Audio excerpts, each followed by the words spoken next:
walaupun kita di kecil-kecil labnya biasa-biasa, tetapi kalau kita kreatif belajar tidak berhenti sampai di situ dan membangun semangat dengan mahasiswa.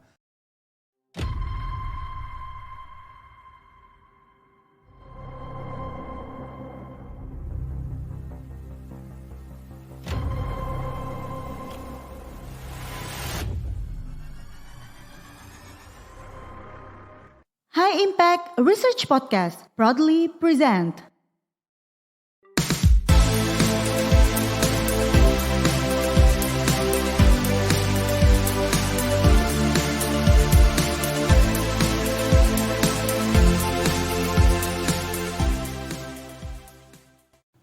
Unhasku bersatu, Unhasku kuat bersama High Impact Research Podcast LPPM Unhas. Assalamualaikum warahmatullahi wabarakatuh. Waalaikumsalam warahmatullahi wabarakatuh. Hai researcher High Impact, selamat datang di podcast riset bersama saya Nasrum Masih. Dan pada episode perdana kali ini kita sudah kedatangan narasumber yang luar biasa hebat dan berprestasi. Siapa dia? Dia adalah seorang profesor di bidang fisika material, polimer, dan material komposit. Siapa lagi kalau bukan Profesor Dahlang Tahir, seorang guru besar dari Fakultas MIPA Unhas. Selamat datang Prof. Dahlang. Nah, sehat? Alhamdulillah sehat, Prof. Alhamdulillah, dan saya dengar baru pulang haji ya? Iya. Makanya rambutnya masih pendek. Baik, Prof. Dahlang adalah salah seorang anggota dari American Chemical Society dan Physical Society of Indonesia yang sudah banyak mempublikasikan berbagai jurnal bereputasi internasional dengan jumlah kurang lebih 140 publikasi dan memiliki Scopus High Index 20. Wah, ini sudah 2 kali lipat dari High Index saya ini. Beliau juga sedang menjabat sekarang sebagai Ketua Publication Management Center Universitas Hasanuddin. Salah satu jurnal penelitian terkini dari beliau adalah High Transparency Wood Composite for Effective X-ray Shielding Application yang diterbitkan pada Material Research Bulletin yang masuk dalam Scopus Q1. Nah, saya kira itu perkenalan singkat dari Prof. Dahlang, dan saya mulai saja bincang-bincang diskusi ini dalam podcast ini kepada Prof. Dahlang. Prof. Dahlang, saya kira yang pertama yang ingin saya tanyakan sebenarnya apa yang melatar belakangi Prof. Dahlang memilih penelitian terkait fisika material ini? Iya, fisika material itu menarik. Kalau kita mengatakan material saja, maka hampir di kehidupan kita ini tidak lepas dari material. Kita duduk di kursi, ini adalah material, meja yang ada di depan kita, bahkan media yang ada digunakan sekarang, baju adalah salah satu polimer, masker, dan semua yang ada di sekitar kita adalah material. Handphone juga dan elektronik itu semua material. Kami tertarik itu karena ini adalah daily life, supporting daily life. Jadi semua apa yang kita butuhkan itu terkait dengan material. Bahkan material itu menjangkau sampai ke bahan makanan juga adalah material. Jadi penelitian itu tidak akan habis karena sepanjang ada manusia yang menggunakannya. Sehingga ini tertarik bagi kami, walaupun fokus kami ya satu bagian dari material itu hanya misalnya polimer dan komposit. Komposit itu gabungan dari berbagai bahan untuk membentuk bahan yang baru. Itu barangkali. Ya, sangat menarik ya. Namun kenapa kira-kira isu itu penting untuk diteliti?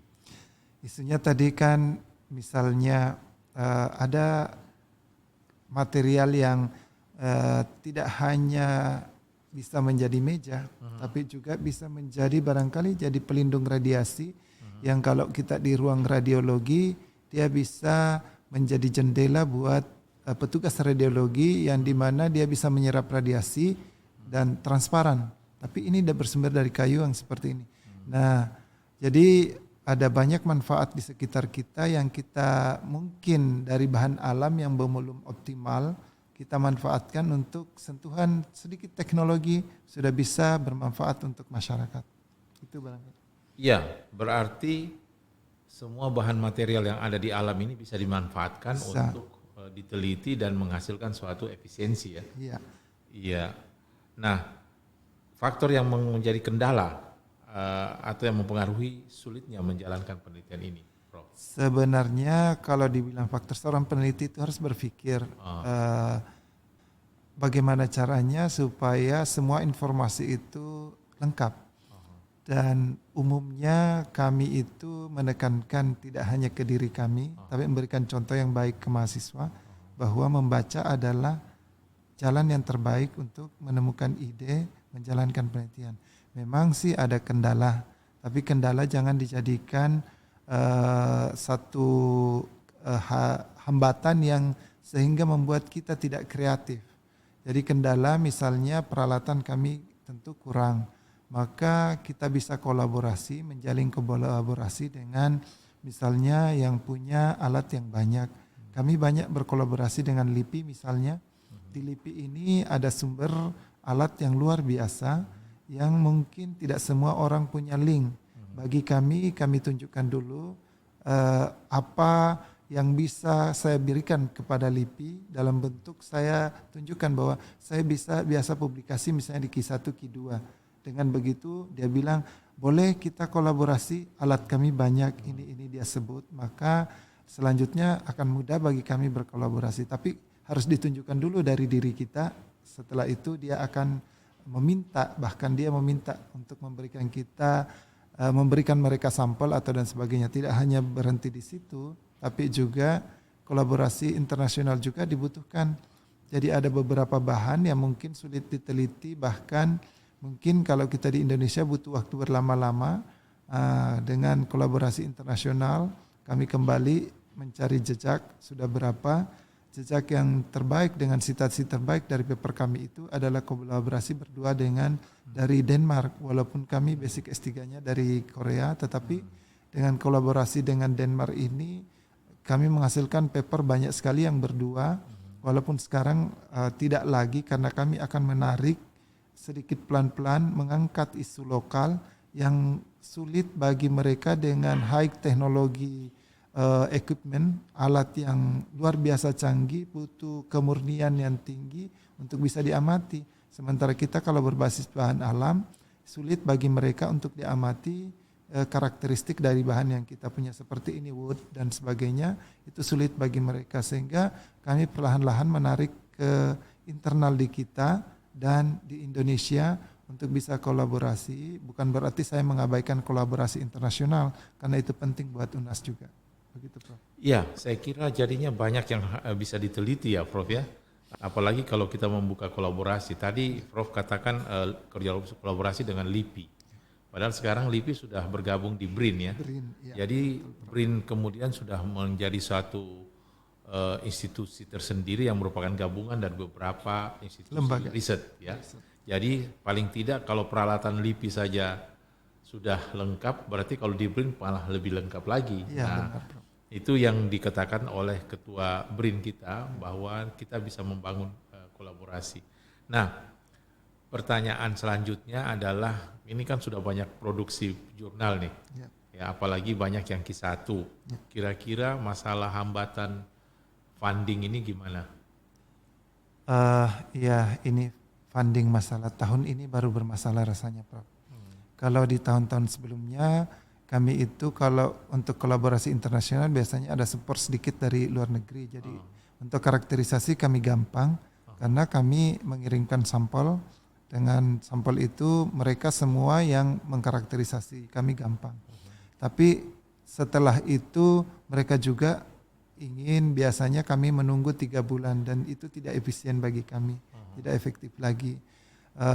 Kami mengirimkan sampel sedikit. Nah, pada dasarnya untuk masalah funding ini tahun ini mulai terasa benar karena kami hampir semua mahasiswa itu kami sistemnya kalau ada funding kami, misalnya tahun ini adalah tahun ketiga dari proyek penelitian kami, maka ada banyak mahasiswa yang terbantu. Mulai dari istilah kami mengikuti jejak dari negara-negara maju yang dimana ada istilah namanya beasiswa professorship. Jadi profesor yang punya funding dia akan memberikan dana beasiswa ke mahasiswa S3 ataupun S2 pasca sarjana khususnya, tidak ke S1 fokusnya karena S1 kan banyak ditanggung oleh negara banyak. Nah, sama ini saya juga mengikuti jejak seperti di ITB. ITB itu hampir semua kalau dosen dapat funding, biasanya mahasiswa bayar dulu SPP, baru setelah begitu funding cair, maka dibayarkan digantikan SPP-nya. Di satu sisi juga kami tentu harus menghemat biaya karena ini funding kecil tahun ini. Memang betul-betul tidak seperti tahun sebelumnya. Jadi sehingga kami betul-betul menghemat, lebih banyak riset itu kami padukan istilah kami mini review. Mini review atau pure review juga ada. Ini untuk membuat mahasiswa tetap ada publikasi dari mahasiswa S2 walaupun kami tidak bisa tembus Q1 untuk yang berbasis review. Umumnya adalah Q2. Selama ini ada satu yang Q1 untuk paper review, tetapi itu pun satu, yang selebihnya adalah Q2. Di situ repotnya. Jadi dengan funding yang menipis, maka kita juga harus sebagai peneliti kreatif. Kerjasama dengan LIPI kalau kita tunjukkan juga tidak butuh biaya, hanya biaya pengiriman saja. Dan tetapi kita harus tunjukkan bahwa benar setelah dia karakterisasi kita publikasi. Dengan itu membangun kepercayaan yang utama, Prof. Iya, menarik sekali, Prof. Saya kira khusus untuk funding ini saya mau sedikit menekankan barangkali apakah penelitian atau produk outcome daripada riset Prof. Dahlan yang topiknya material ini, fisik ini, apakah tidak langsung berhubungan dengan industri ya? Kemudian apakah industri bisa berkolaborasi dengan Prof. Dahlan untuk mengikuti penelitian itu dari hulu ke hilir? Sebenarnya masalahnya ini kan istilahnya kita membangun penelitian Prof panjang. Mungkin kalau untuk tahap sampai ke industri itu mungkin butuh 5 tahun lagi kah. Kalau ada industri yang bisa mengikuti kan bagus, seperti dengan negara maju, dia memang seperti mengikuti tren penelitiannya dari universitas, kemudian dia bisa pakai sampai kapan baru dia bisa pakai. Nah, masalahnya mungkin kalau kita di Indonesia, industri itu dia mau langsung terima yang tahun ini juga. Padahal kalau lihat historinya riset, misalnya tadi yang target kami itu adalah jadi jendela transparan di ruang radiologi rumah sakit. Itu baru tahap pertama yang publikasi ini. Dan karena berat memang pekerjaan laboratoriumnya sehingga belum ada mahasiswa pasca lagi yang melanjutkan penelitian kami ini. Jadi saya selalu mendampingi mahasiswa bahwa ini adalah lanjutan dengan target kita mudah-mudahan bisa dapat paten untuk bisa ke industri. Tapi mungkin butuh waktu 5 tahun itu, Prof. Ya, memang penelitian itu butuh kontinuitas ya dan butuh waktu memang untuk menghasilkan satu produk, tidak langsung wujud-wujud bisa muncul ya. Muncul, ya. Ya. Jadi memang kita mulai dari dana internal bisa, kemudian kolaborasi dengan nasional, kemudian bisa internasional, dan kemudian dari produk-produk itu bisa menghasilkan satu kolaborasi dengan industri. Iya. Nah, selama ini Prof. Dahlan dari publikasi-publikasi yang ada itu memang sebagian besar dari 140 publikasi Prof. Dahlan itu berapa persen yang kolaborasi internasionalnya? Kalau dibilang persen, Prof, untuk akhir-akhir ini sudah sangat berkurang drastis karena sejak COVID ini hampir tidak ada, Prof. Ya, terhalang COVID. Sehingga kami harus kreatif betul-betul mencari. Yang kedua, kolaborator kami sudah pensiun, yang di luar dua-duanya di Denmark juga sudah pensiun, di Korea juga sudah pensiun, sehingga kami menemukan kolaborator baru. Jadi kami menemukan kolaborator baru, tetapi dia menyatakan tunjukkan dulu bahwa saya ini terbiasa di Nature. Waduh, nah, kalau terbiasa di Nature kami juga harus startup untuk bisa ke Nature juga, walaupun mungkin ngos-ngosang bagi kami untuk bisa sampai ke situ. Tetapi harapan itu selalu ada. Kenapa? Karena ide setiap hari itu, asal kita saja mengasah ide setiap hari, insya Allah kita akan sampai ke yang target kami ke Nature. Sehingga kalau kita sudah punya Nature satu, insya Allah kolaborasi tadi, kolaborator kami yang saya katakan tadi, insya Allah bisa diundang untuk bisa menjadi pemateri. Kalau ada webinar untuk yang ini, bisa insya Allah kita perkenalkan dulu seperti apa riset-riset mereka.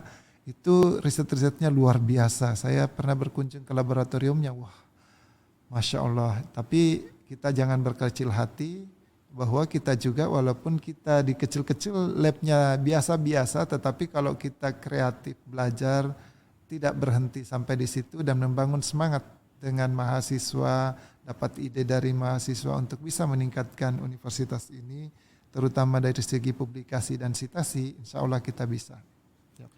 Ya, Prof. Dahlan, saya kira tadi Prof. Dahlan sebut tentang kolaborator baru yang kemudian mereka track recordnya sudah banyak mempublikasikan di Nature ya.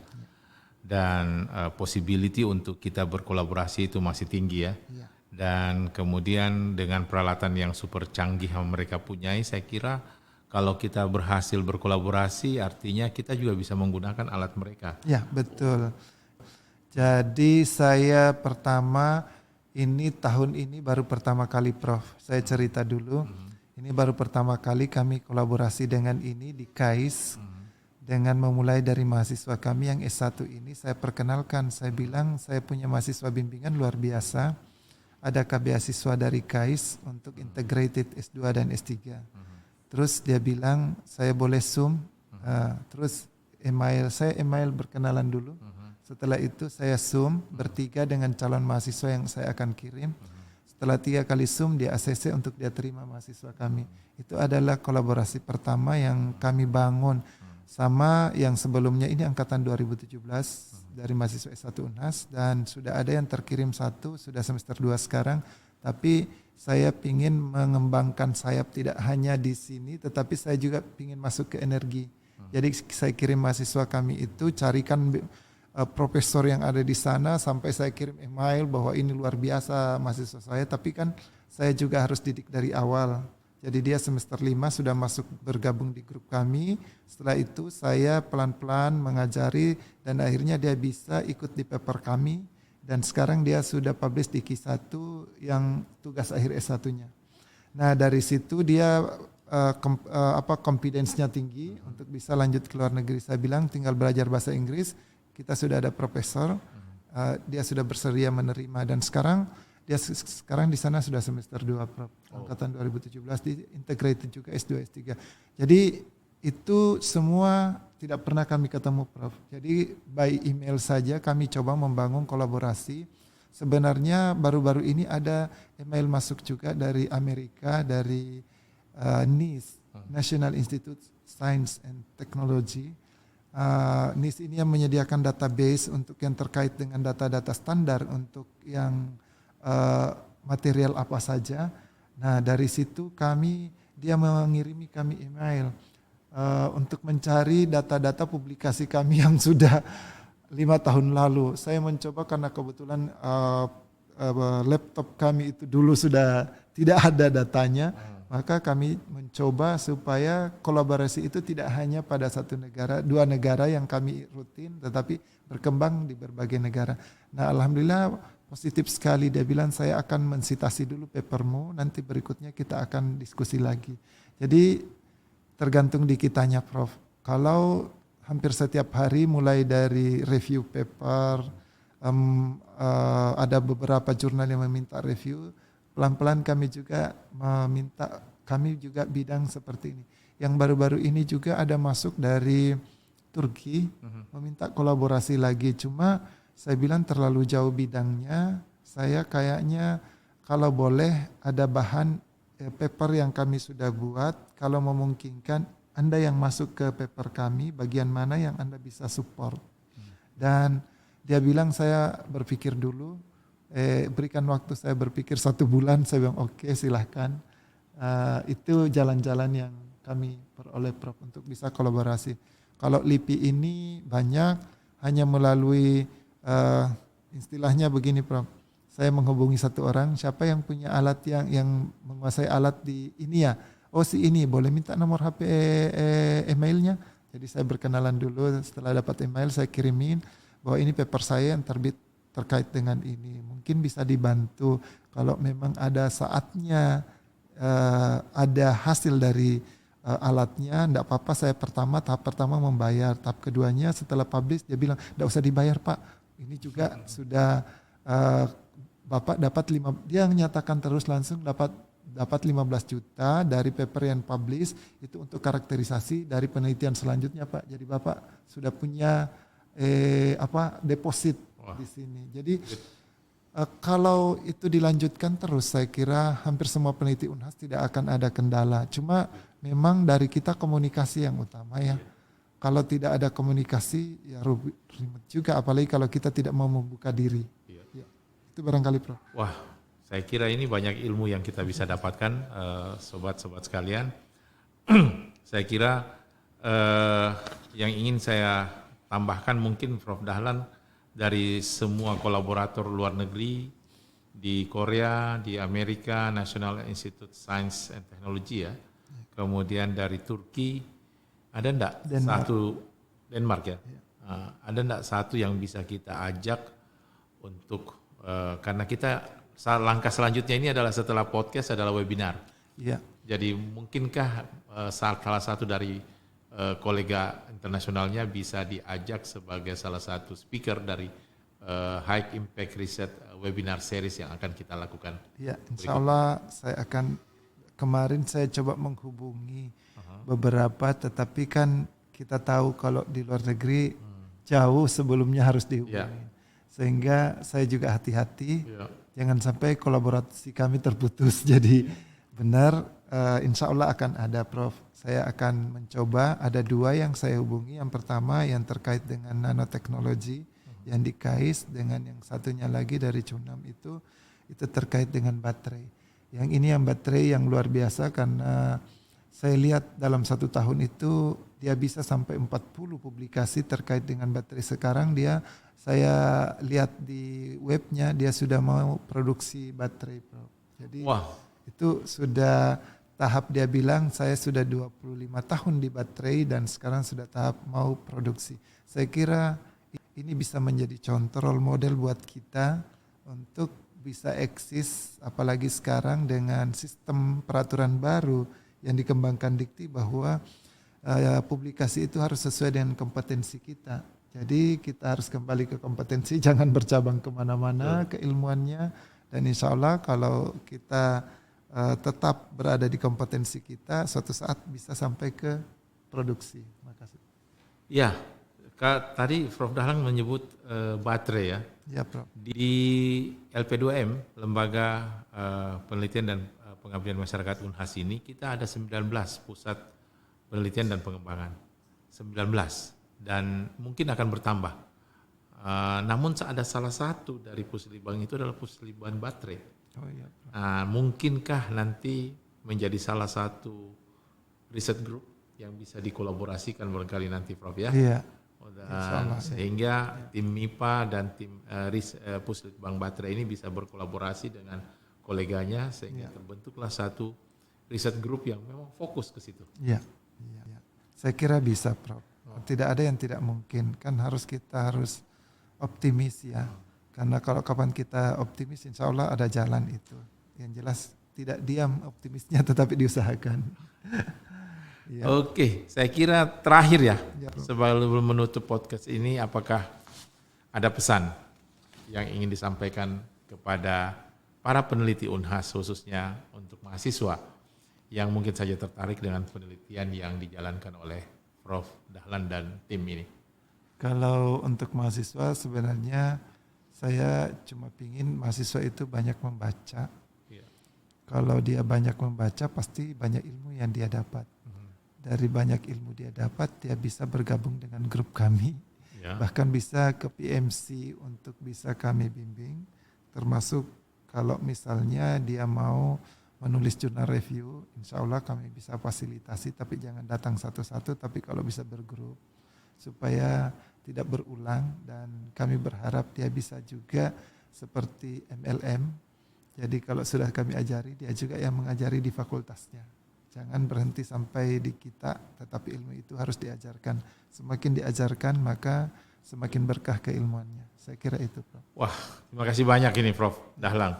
Acara podcast kita ini pada episode perdana kali ini, saya ingin berucapkan terima kasih yang sebesar-besarnya kepada narasumber kita, Prof. Dahlang Tahir, yang telah berbagi pengalaman, cerita-cerita risetnya dan pesan-pesan inspiratifnya untuk Civitas Akademika, peneliti muda dan para calon inovator handal di masa depan untuk tetap semangat mewujudkan impian mereka membangun bangsa di bidang riset.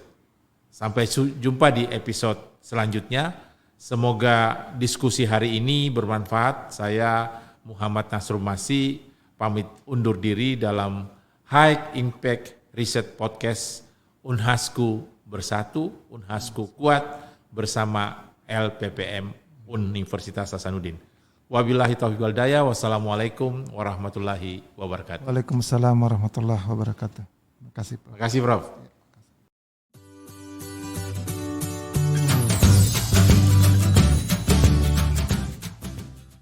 High Impact Research Podcast LPPM Universitas Hasanuddin. Unhasku Bersatu, Unhasku Kuat.